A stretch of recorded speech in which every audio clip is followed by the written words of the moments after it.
xin mối xây tu rèn cầm ngày lâu lỡ bằng đi mà ngày cần chia thay na pháp lần lo mỗi nhà mình lâu chia đi thì mù mô a tu soi rèn tu chu nal pa chia lo pa ro tu na lal pa fa nan na moi min siam sa lim le lo in sai kan for me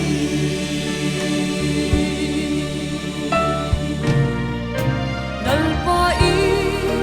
chia lo min bek chuani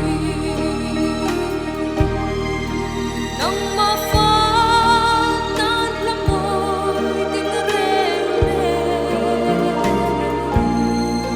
so ram dan ro lu la moi min sia chuan har de oran hil lo tur chu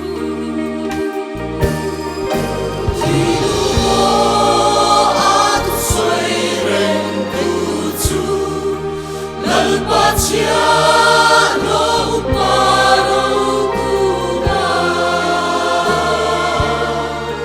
lal pa fa nan na moi min siam sa lim le lo in sai kan for me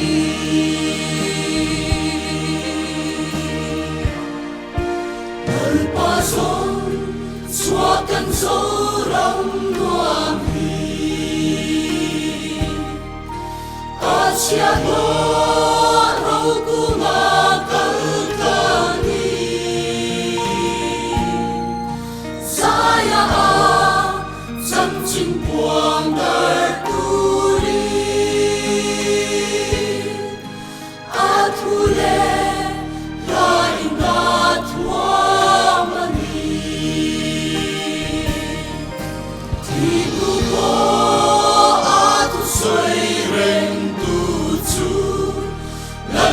chia lo pa ro tu na lal pa fa nan la moi min siam sa lim le lo in sai kan for me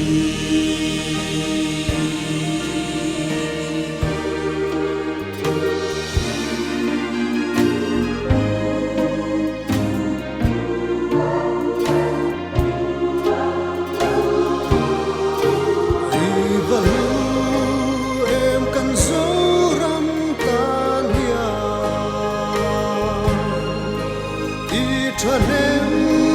anh lệ thô rim vàng